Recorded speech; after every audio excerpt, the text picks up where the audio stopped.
I hail you in your English session. कैसे हैं आप सभी प्यारे बच्चों? Today we shall study about the special rules of noun and this is our last lecture. ये हमारा आखिरी लेक्चर होगा नाउन के ऊपर। तो आज ज़्यादा कुछ ना बचा हुआ है हमारे पास नाउन में, तो कुछ स्पेशल रूल्स हैं उनका अवलोकन आज करेंगे। और एक महत्वपूर्ण चीज़ होती है स्लैंग। स्लैंग के बारे में थोड़ा सा देखेंगे और ये हमारा नाम का आखिरी लेक्चर है। इसके बाद हम नेक्स्ट पार्ट ऑफ स्पीच पे पहुँचेंगे, या डायरेक्ट इनडायरेक्ट या एक्टिव पैसिव। एक्टिव पैसिव आपके सिलेबस में से हट गया है, तो आप अगर पढ़ना चाहें तो मेरे कमेंट बॉक्स में आप कमेंट कर सकते हैं, तो मैं आपको पढ़ा दूंगा एक्स्ट्रा। ठीक है प्यारे बच्चों? और अगर आप डायरेक्ट इनडायरेक्ट स्टार्ट करना चाहें तो वो कमेंट करें, और नेक्स्ट पार्ट्स ऑफ स्पीच चलना चाहें तो नेक्स्ट पार्ट्स ऑफ स्पीच पे आप बता दें कि आपको इन तीनों में से कौन सा टॉपिक स्टार्ट किया जाए, तो वही टॉपिक आपका स्टार्ट कर दिया जाएगा। तो ज़्यादा देरी ना करते हुए आइए आज नाउन का देखते हैं स्पेशल रूल्स में क्या है। देखिए स्पेशल रूल्स ऑफ नाउन में बेटा जी क्या है, जैसे कि स्पेशल रूल्स ऑफ नाउन में हम ये मान के चलेंगे कि इनके अर्थ को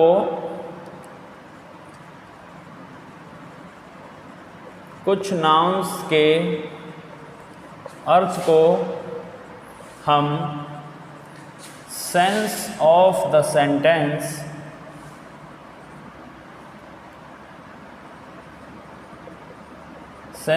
सेंटेंस पहचानते हैं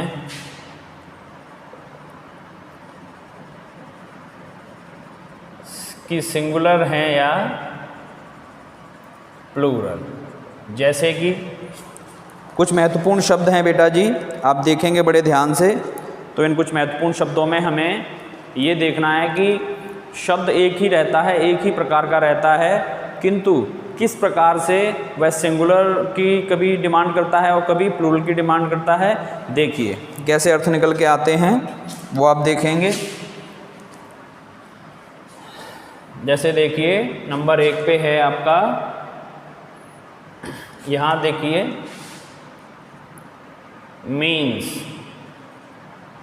मीन्स का बेटा जी क्या है। पहला मैं शब्द अगर आपको बताऊं तो मीन्स का अगर मतलब क्या है, माध्यम। मीन्स का यदि अर्थ माध्यम निकाल रहे हो आप, तो इसका जो ये अर्थ है ये किस में आएगा, सिंगुलर में आएगा। मीन्स माध्यम सिंगुलर में आएगा। और यदि इसका दूसरा अर्थ आप क्या निकालते हैं, यानी मीन्स का एक अर्थ तो माध्यम आपने सिंगुलर निकाल लिया, और दूसरा मीन्स का अर्थ होता है बेटा जी आय। अगर आय निकाल रहे हैं तो ये क्या हो जाएगा, प्लूरल में हो जाएगा। अब इसको हम पहचानेंगे कैसे, इसको हम देखते हैं सेंटेंस के माध्यम से। इसका हम एग्जाम्पल करते हैं तो फिर हमें पता चल जाएगा। तो देखिए पहले का एग्जाम्पल है, He got success by this means. He got success by this means। दूसरा है बेटा जी, दूसरे का देखिए, इसका है My means are limited। यहाँ पे देखिए this means और यहाँ पे means are के साथ आया है। ठीक, ये हो गया पहला means। दूसरा वर्ड देखेंगे प्यारे बच्चों, दूसरा है वेजेस। अब वेजेस में जो पहला अर्थ निकल के आ रहा है वो आ रहा है मजदूरी। पहला अर्थ निकल के आ रहा है मजदूरी, और दूसरा निकल के आएगा प्यारे बच्चों, दूसरा निकल के आता है इसका फल, या कह सकते हो वो मैंगो वाला फल नहीं, मैंगो बनाना नहीं, परिणाम, रिजल्ट। ओके, परिणाम, रिजल्ट। अब देखिए कि कौन सा इसमें सिंगुलर है और कौन सा इसमें प्लूरल है। तो देखिए जो आपका वेजिस है ना बेटा जी, वेजिस का अर्थ अगर मजदूरी निकल के आता है तो वो हो जाएगा आपका क्या, प्लूरल। और अगर फल निकल के आता है तो ये क्या हो जाएगा, सिंगुलर हो जाएगा। अगर फल निकल के आता है तो सिंगुलर हो जाएगा। एग्जाम्पल के माध्यम से समझेंगे डियर स्टूडेंट्स, तो क्या हो जाएगा, माई वेजेस, या माई वेजेस ना करके his wages are 1000 rupees, his wages are 1000 rupees. ये रुपीज़ का मैटर मैं आपको बता चुका हूँ पहले। दूसरा देखेंगे बेटा जी, दूसरा जो एग्जाम्पल है वो हमें क्या बताता है, the wages of sin.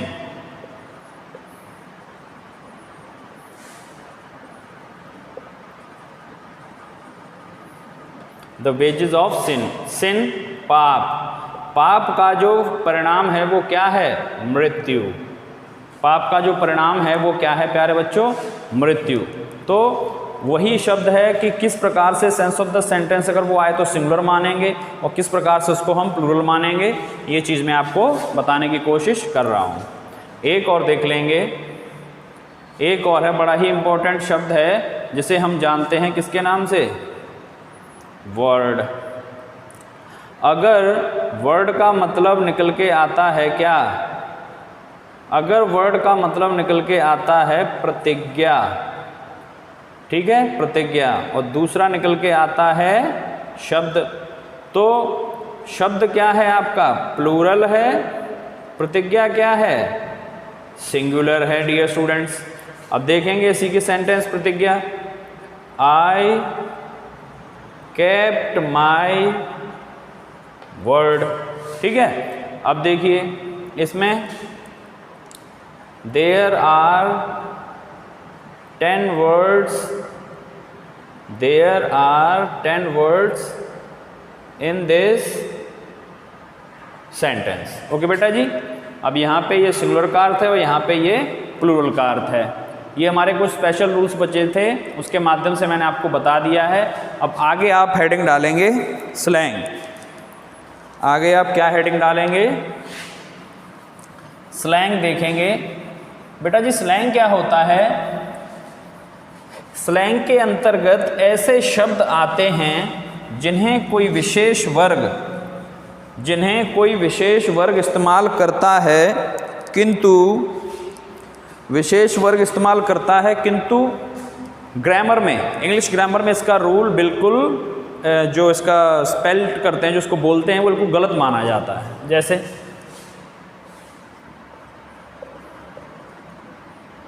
Slang लिख लीजिए बेटा, स्लैंग ऐसे वर्ड्स होते हैं, या स्लैंग आर द वर्ड्स होते हैं जो विशेष वर्ग द्वारा बोले या समझे जाते हैं, किंतु ग्रामर में इन्हें गलत माना जाता है, किंतु ग्रामर में इन्हें गलत माना जाता है। Slang are the words which spelled by particular groups and understand by the particular groups, what uses of these words are incorrect in English grammar, dear students। तो देखिए जैसे एग्जाम्पल के माध्यम से अच्छा समझ में आएगा, ध्यान से देखेंगे। जैसे हम बोलते हैं अक्सर, क्या बोलते हैं, फ्री शिप शब्द का इस्तेमाल कर देते हैं, फ्री शिप। फ्री शिप गलत माना जाता है, इसका क्या होता है प्यारे बच्चों, फ्री स्टूडेंटशिप होता है। दूसरा आप बोलते हैं लेक्चररशिप, गलत, क्या होगा, लेक्चरशिप होगा। दूसरा आप देखिए, जैसे हम बोलते हैं फैमिली मेंबर्स, गलत है, क्या होगा, मेंबर्स ऑफ फैमिली। एक और बड़ा इंपॉर्टेंट है, अक्सर आप कह देते हैं कि हमारा इंग्लिश टीचर ऐसा है वैसा है, ये है वो है कि क्या ये देखो कि जो तुम इंग्लिश टीचर बोल रहे हो ये सही है? इंग्लिश टीचर का मतलब क्या हो गया? अंग्रेज अध्यापक। और आपका अर्थ क्या होता है? अंग्रेजी का अध्यापक। आप ये समझ के ये बोलते हैं, लेकिन आपके ये बोलने का अर्थ ये आता है जो एब्सोल्युटली रॉन्ग माना जाता है। क्या होता है? हमेशा ध्यान रखेंगे, टीचर ऑफ इंग्लिश। बहुत सारी भ्रांतियां होती हैं, इन भ्रांतियों से आपको बचते हुए सही शब्दों का चयन करके इस स्लैंग को आपने ध्यान में रखना है और अच्छे से इसको नोट करना है। गलती नहीं करेंगे बिल्कुल भी आप। ये आज आपका नाउन यहाँ पे इतिश्री हो गया, एंड हो गया। अब देखो एक और शब्द है, ये चाहता तो मैं इसका रूल बना के एक आपको लिखवा देता, लेकिन नहीं, इसको एक अलग से आप याद रखें। अक्सर आप एक दूसरे से पूछिएगा, ये नहीं है कि किसी को नहीं आता होगा या वो है, कुछ ऐसी विशेष बात नहीं है, किंतु ऐसे बहुत सारे शब्द होते हैं जो काफ़ी अध्ययन करने के उपरांत भी हमारे दिमाग में, मन मस्तिष्क में वो शब्द हमें प्राप्त नहीं होते हैं। जैसे मैं ही आपसे कहूँ कि बताइए बेटा,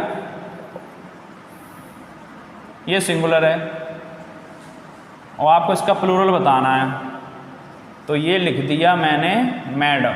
सर और मैडम हमें पढ़ाते हैं, तो तुम्हें बताना है कि मैडम का प्लूरल जो है वो क्या होगा, मैडम का प्लूरल क्या होगा, ये बताना है आपने। बताइए आप में से किसको आता है? मैडम। मैडम का प्लूरल बताइए क्या होता है। और ये और बता दूं, ये किस भाषा से प्राप्त हुआ है आपको? ये फ्रेंच लैंग्वेज से प्राप्त हुआ है मैडम। नहीं मालूम ना मैडम का प्लूरल? देखिए, मैस्डेन्स, ध्यान रखना, मैडम का प्लूरल मैस्डेन्स। एक और होता है बैंडेड। बैंडेड क्या होते हैं? लुटेरा। तो बैंडेड का प्लूरल क्या होगा बताइए? बैंडेड्स भी होता है और एक बैंडिटी भी होता है। बैंडेड भी होता है और बैंडिटी भी होता है, ध्यान रखेंगे। बैंडेड लुटेरा और बैंडेड इसका प्लूरल। अब इसी के साथ एक चीज़ और देख लीजिए, एक शब्द तैयार कर लीजिए जिनकी प्रोनाउंसिएशन एक जैसी आती है, किंतु जो उनका अर्थ है वो क्या है? अलग अलग निकल के आता है। जैसे ये नाउन है, ये भी नाउन है, ये वर्ब है। अब साइड का देख लीजिए कि जो साइड शब्द है ये नाउन है, अगर इसका ऐसा आए तो इसका अर्थ क्या होगा? स्थान। और साइड ऐसा लिख के आए तो नज़र। और ये वाला साइड का मेरे को अर्थ बताइए अब क्या होता है? अगर ये वर्ब है, इसका तात्पर्य होता है जिक्र करना। ये चीज़ आप ध्यान में रखेंगे। Madam, banded, side, side, side, pronunciation एक जैसा, अर्थ उनके अलग है। तो प्यारे विद्यार्थियों, आज आपका नाउन का जो चैप्टर है, पार्ट्स ऑफ स्पीच है, वो हमने संपूर्णतः अध्ययन कर लिया है। संपूर्ण तो कोई नहीं कर सकता, लेकिन अधिकतर आपके परीक्षा के पॉइंट ऑफ व्यू से जितना भी मेरी नज़र में उचित था उतना मैंने आपको अध्ययन करा दिया। अब इसके पश्चात मैं आपको पूछ चुका हूँ, 3 टॉपिक बता दिए हैं मैंने। आप तीनों में से जो भी पढ़ना चाहें कमेंट जरूर करें, ताकि आपके अनुसार, आपकी इच्छा के अनुसार आपको पढ़ाऊँ तो थोड़ा अच्छा लगेगा। जय हिंद, जय भारत।